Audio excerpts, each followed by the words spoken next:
नमस्कार बच्चों। आज हम आधुनिक राजनीतिक सिद्धांत के विकास की चर्चा करेंगे। पिछले वीडियो में हमने परंपरागत राजनीतिक सिद्धांत की विशेषताओं की चर्चा की थी और उसके पहले परंपरागत राजनीतिक सिद्धांत की चर्चा की थी। तो हमने यह देखा था कि परंपरागत राजनीतिक सिद्धांत की लंबी कालावधि में यद्यपि बहुत सारे परिवर्तन आए, किंतु उसकी मूलभूत प्रवृत्तियां लगभग 2000 सालों में एक जैसी रहीं। और हमने यह भी देखा था कि परंपरागत राजनीतिक सिद्धांत का जो केंद्र बिंदु है वो यूरोपीय महाद्वीप ही रहा और यूरोप के देशों के विभिन्न राजनीतिक विचारकों की रचनाओं में ही परंपरागत राजनीतिक सिद्धांत के दर्शन होते हैं। आधुनिक राजनीतिक सिद्धांत का जहां तक प्रश्न है, यह 20वीं शताब्दी के प्रारंभ से इसकी सुगबुगाहट प्रारंभ होती है। अर्थात प्रत्यक्ष रूप से आधुनिक राजनीतिक सिद्धांत का जन्म तो द्वितीय महायुद्ध के बाद से ही माना जाता है, किंतु एक वो संक्रमण काल जब परंपरागत राजनीतिक सिद्धांत का अंत होने लगता है और आधुनिक राजनीतिक सिद्धांत का अभी तक प्रारंभ नहीं हुआ है, वो संक्रमण काल हमें 20वीं शताब्दी के प्रारंभ में ही दिखाई देता है। आज अपनी इस वीडियो में मैं जो चर्चा करूंगी वो यद्यपि उसका संबंध सीधे सीधे आपके प्रश्नों से नहीं है। अर्थात ऐसा नहीं है कि किसी प्रश्न के उत्तर में आज के इस वीडियो के जो तथ्य उभर कर सामने आएंगे उसकी चर्चा आपको किसी प्रश्न के उत्तर में सीधे सीधे नहीं करनी है, किंतु आधुनिक राजनीतिक सिद्धांत के विकास को समझने के दृष्टिकोण से आज हम कुछ इस प्रकार की चर्चा करेंगे। तो हम जानते हैं कि 20वीं शताब्दी जो है वो अमेरिका के उत्थान की शताब्दी है। अमेरिका का जो स्वतंत्रता संग्राम है वो लड़ा गया। उसके पश्चात 1779 में यानी कि 1779 में अमेरिका का संविधान बनकर के लागू हुआ।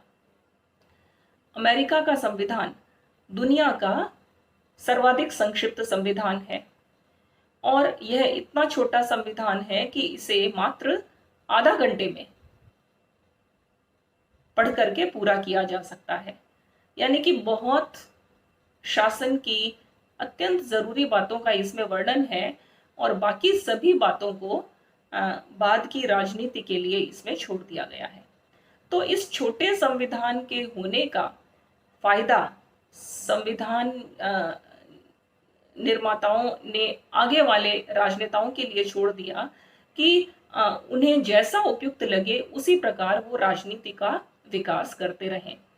तो 1779 और 1879, तो ये जो लगभग 150 वर्षों का या 125 वर्षों का जो कालखंड था, इस कालखंड में अमेरिका ने अभूतपूर्व प्रगति की। हम जानते हैं संसार के मानचित्र पर यदि हम दृष्टिपात करें तो हम यह देखेंगे कि अमेरिका दुनिया के मानचित्र में उत्तरी गोलार्ध में एकदम अलग एक महाद्वीप है और संयुक्त राज्य अमेरिका उत्तरी अमेरिका नामक महाद्वीप का ही एक देश है। भौगोलिक परिस्थिति इस देश की ऐसी है कि यह यूरोप की जो सक्रिय राजनीति है उससे बिल्कुल अलग थलग है। यूरोप के विभिन्न देश लगभग समान शक्तियों के देश थे और वो लगभग पिछले 1500 सालों से और खासकर 15वीं शताब्दी के पश्चात तो ये देश आपसी राजनीतिक संघर्ष में उलझे रहने वाले देश थे। तो जहां यूरोप के सभी देश कमोबेश समान शक्तियों के धारक होते हुए और एक दूसरे के साथ शक्ति संघर्ष में ही उलझे रहे, वहीं अमेरिका के उदय के पश्चात अमेरिका ने अपना सारा ध्यान अपने शक्तियों के निर्माण में, अपनी अर्थव्यवस्था के निर्माण में और अपनी समाज रचना के निर्माण में लगाया।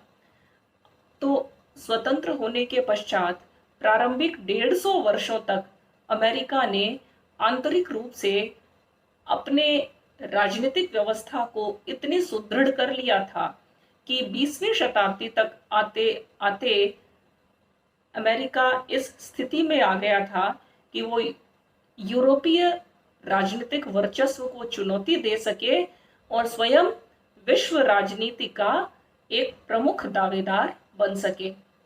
यह बात आधुनिक राजनीतिक सिद्धांत के विकास के दृष्टिकोण से बड़ी महत्वपूर्ण है। तो जब अमेरिका 20वीं शताब्दी का प्रारंभ होते होते इस परिस्थिति में, इस भूमिका में आ गया कि अब उसे विश्व राजनीति में अपनी भूमिका का निर्वहन करना है, तो तब अमेरिका के जो विभिन्न विश्वविद्यालय थे, उन विश्वविद्यालयों में अमेरिका के राजनीतिज्ञों या अमेरिका की सरकार के द्वारा यह निर्देश दिया गया कि आप इस प्रकार से राजनीतिक सिद्धांतों का अध्ययन कीजिए कि हम राजनीतिक वास्तविकता को समझ सकें। तो इस दृष्टिकोण से 1903 में अमेरिका में एक अमेरिकन पॉलिटिकल साइंस एसोसिएशन की स्थापना होती है। यह एसोसिएशन की स्थापना आधुनिक राजनीतिक सिद्धांत के दृष्टिकोण से मील का पत्थर साबित हुआ। इसी एसोसिएशन के तत्वावधान में 1906 में ही अमेरिकन पॉलिटिकल साइंस रिव्यू नामक एक पत्रिका का प्रकाशन प्रारंभ हो जाता है। अब ये देखिए, ये एक स्पष्ट जो है वो संकेत है इस बात का कि इस प्रकार की किसी भी राजनीतिक संगठन या राजनीति विज्ञान का संगठन यूरोप की किसी भी देशों में अब तक नहीं हुआ था। अमेरिका ने इस नई प्रवृत्ति का सबसे पहले प्रारंभ किया।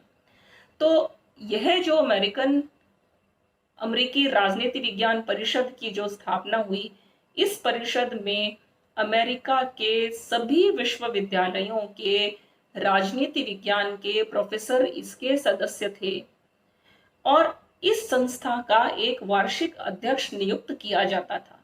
इन प्रोफेसर्स में से ही शिकागो विश्वविद्यालय जो अमेरिका का सर्वाधिक प्रतिष्ठित विश्वविद्यालयों में से एक है, उस शिकागो विश्वविद्यालय के परिसर में इसकी स्थापना हुई थी और प्रारंभ में इसी शिकागो विश्वविद्यालय के अत्यंत प्रतिष्ठित जो प्रोफेसर हैं वो इसके अध्यक्ष हुआ करते थे। फ्रैंक गुडनाउ जो है, आर्थर बेंटले, लॉरेंस लावेल, चार्ल्स मेरियम, एक लंबी लिस्ट है जो कि इस संस्था के अध्यक्ष हुआ करते थे। अब इस संस्था ने किया क्या, तो जो वार्षिक अधिवेशन होता था, उस वार्षिक अधिवेशन में इस बात को कुछ ऐसे दिशा संकेत तय किए जाते थे कि आने वाले वर्षों में हमें राजनीतिक का इस प्रकार से सामूहिक अध्ययन करना है। तो राजनीति विज्ञान परिषद और फिर उसके कुछ ही समय में 1906 में ही अमेरिकी समाज विज्ञान परिषद की भी स्थापना हुई। समाज विज्ञान परिषद में राजनीति विज्ञान के अलावा भी अन्य सभी समाज विज्ञानों के लोग इसके सदस्य थे। तो यह तो एक हुई राजनीतिक वैज्ञानिकों ने एक संस्थात्मक जो निर्माण किया, उसके कारण राजनीतिक विज्ञान के क्षेत्र में परिवर्तन आया, उसके दृष्टिकोण में परिवर्तन आया। दूसरी महत्वपूर्ण बात यह है कि 20वीं शताब्दी के प्रारंभ में ही, जैसा कि मैंने आपको बताया, अमेरिका प्रत्यक्ष रूप से विश्व राजनीति में रुचि लेने लग गया था। 1914 में प्रथम विश्व युद्ध प्रारंभ हो गया और 1919 में पहला विश्व युद्ध समाप्त हुआ, जिसमें अमेरिका सहित मित्र देशों की जीत हुई और जर्मनी, जापान, और ये जो इटली, ये जो धुरी देश है, इन देशों की हार हुई। इस समय जो पहला विश्व युद्ध लड़ा गया, इस युद्ध में जो हथियारों, क्योंकि पहला विश्व युद्ध और दूसरा विश्व युद्ध ये दोनों ही यूरोप की मुख्य भूमि पर लड़े गए थे। तो जिस स्थान पर युद्ध लड़ा जाता है, उस स्थान पे अन्य कोई भी कार्य संपन्न नहीं होते। वहां की सारी राजनीति, वहां की सारी समाज व्यवस्था, वहां की अर्थव्यवस्था, वहां के उद्योग धंधे सब चौपट हो जाते हैं। तो युद्ध में जिन हथियारों की जरूरत थी, उन हथियारों को अमेरिका की फैक्ट्रियों में आपातकालीन आवश्यकता को देखते हुए बनाना प्रारंभ किया गया। कहने का अर्थ यह है कि अमेरिका में प्रथम विश्व युद्ध के दौरान एक बहुत व्यापक और बहुत ही महत्वपूर्ण हथियार उद्योग का प्रारंभ हुआ, और इन हथियारों की बिक्री मित्र देशों को भी की गई और धुरी राष्ट्रों को भी की गई। अर्थात जो अमेरिका के शत्रु हैं, वो भी अमेरिका की फैक्ट्रियों से हथियार खरीद रहे हैं, और जो अमेरिका के मित्र हैं, वो भी अमेरिका की फैक्ट्रियों से हथियार खरीद रहे हैं। तो कुल मिलाकर के फायदा अमेरिका के अर्थव्यवस्था को हुआ। अमेरिका में हथियार निर्माण का यह जो उद्योग है, वो खूब फलने फूलने लगा। इधर प्रथम महायुद्ध के बाद में, जैसा कि हमने बताया कि दूरी राष्ट्रों की हार हो चुकी थी, तो और जर्मनी और खासकर जर्मनी और जापान पर बहुत ही अपमानजनक संधियों को लाद दिया गया था। तो जर्मनी और जापान में एक अलग प्रकार के राष्ट्रवाद का उदय हुआ, इटली में भी, और वहां पर लोकतंत्र के स्थान पर अधिनायकवाद की स्थापना हुई। जैसा कि हम सब जानते हैं, इन नामों से बार बार हम रूबरू होते हैं। जर्मनी में हिटलर और इटली में मुसोलिनी का उदय हुआ। तो नाजीवाद और फासीवाद, और जापान में एक कठोर राजतंत्र का उदय हुआ। तो इस प्रकार से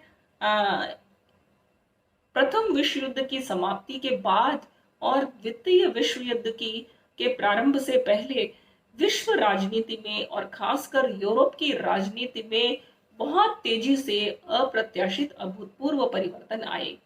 हिटलर और मुसोलिनी ने यह तय कर लिया था कि जो प्रथम विश्व युद्ध में धुरी राष्ट्रों की हार हुई थी, और उस हार के परिणाम स्वरूप जो अपमानजनक शर्तें उनके ऊपर लाद दी गई थी, उनका बदला वे जरूर लेंगे, और इस हार का मजा चखाकर ही रहेंगे मित्र राष्ट्रों को। इसलिए इस पूरे काल में 1933 के दौरान हम देखते हैं कि जर्मनी में बहुत अत्याचार किया गया, यहूदियों पर बहुत अत्याचार किया गया, और जो गैर जर्मन और गैर इटालियन जो लोग हैं, उन लोगों पर तो यानी कि जो पूरी राजनीति है, वो इस प्रकार की एक विद्वेषपूर्ण वातावरण बन गया था। और इस विद्वेषपूर्ण वातावरण में फिर से यूरोप में एक अगला विश्व युद्ध लड़े जाने की पृष्ठभूमि तैयार हो रही थी। तो 1939 में ही हम देखते हैं कि 19 में तो पहला विश्व युद्ध समाप्त हुआ था, और ठीक 20 वर्ष पश्चात ही द्वितीय विश्व युद्ध प्रारंभ हो गया। यह दूसरा विश्व युद्ध भी यूरोप की मुख्य भूमि पर ही लड़ा गया था। जन धन की अपार हानि हुई थी, और इस विश्व युद्ध में भी मित्र राष्ट्रों और धुरी राष्ट्रों दोनों के द्वारा ही जो शस्त्रास्त्र है, वो अमेरिका के द्वारा ही जो है वो उनकी आपूर्ति करवाई गई थी। और फिर से, तो कहने का अर्थ यह है कि इन दोनों ही युद्धों के दौरान, जहां यूरोप पूरी तरह से बर्बाद हो चुका था, क्षतिग्रस्त हो चुका था, यूरोप की जो 18वीं और 19वीं शताब्दी की जो समृद्धि है, वो समृद्धि पूरी तरह से मिट्टी में मिल गई थी, और एक युद्ध के पश्चात का एक बहुत ही जीर्ण शीर्ण यूरोप था। वहीं अमेरिका ने इस पूरे कालखंड में अप्रत्याशित समृद्धि प्राप्त कर ली थी, क्योंकि युद्ध का कोई भी नुकसान न तो अमेरिका की धरती को हुआ, न ही अमेरिका के नागरिकों को युद्ध के नुकसान झेलने पड़े, जबकि अमेरिका में अर्थव्यवस्था एक जबरदस्त उछाल की तरफ बढ़ गई थी, क्योंकि यहाँ पे जो हथियार निर्माण का जो उद्योग था उसके कारण अमेरिका को बहुत अधिक अप्रत्याशित फायदा हुआ। और अब देखिए, यह जो समय है कि यूरोप के जो जो जो धुरंधर राष्ट्र थे, जो एक समय में यूरोप की महाशक्तियां थी, चाहे वो जर्मनी है, चाहे ब्रिटेन है, चाहे फ्रांस है, चाहे ऑस्ट्रिया है, चाहे स्पेन है, युद्ध के कारण अब इनमें इतनी क्षमता नहीं बची थी कि ये अपने अधीन जो गुलाम देश थे, इन गुलाम देशों को लंबे समय तक रख सके। इसलिए इन देशों में उपनिवेश, जो पुराने उपनिवेश थे, उनको धीरे धीरे एक एक करके स्वतंत्र करने की प्रक्रिया का प्रारंभ हुआ। इसको कहते हैं विउपनिवेशीकरण की प्रक्रिया। तो उपनिवेशवाद की समाप्ति प्रथम विश्व युद्ध और द्वितीय विश्व युद्ध का एक सम्मिलित परिणाम था।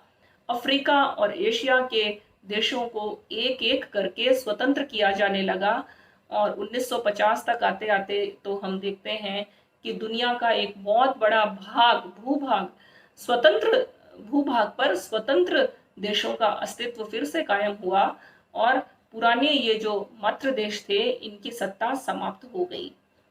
अब अमेरिका के लिए एक नई भूमिका सामने आती है, क्योंकि हम जानते हैं कि शक्ति की एक विशेषता होती है और वो ये है कि कभी भी कहीं भी शक्ति का एक सिद्धांत है कि कहीं भी शक्ति शून्यता नहीं रहती है। इसका अर्थ क्या है कि किसी स्थान पर यदि कोई देश है और उस देश की सरकार इतनी शक्तिशाली है कि वो अपने आंतरिक राजनीति को भली प्रकार संभाल सकती है, तो वो शक्ति उस सरकार के पास है। अब यदि सरकार वहां पर बहुत ही कमजोर है और उस देश की राजनीति बहुत ही कमजोर है, तो शक्ति शून्यता का सिद्धांत ये कहता है कि क्योंकि शक्ति शून्यता नहीं रहेगी, तो उस कमजोरी का फायदा उठा करके कोई बाहर की सरकार आकर के और वहां की राजनीति पर अपना कब्जा कर लेगी। तो और वो जो बाहर की सरकार है, वो भी यदि कालांतर में इतनी शक्तिशाली नहीं रहती कि वो उस देश पर अपने नियंत्रण को भली प्रकार रख सके, तो फिर उसका स्थान कोई तीसरा देश ले लेगा। इसको कहते हैं कि शक्ति शून्यता नहीं रहने का सिद्धांत।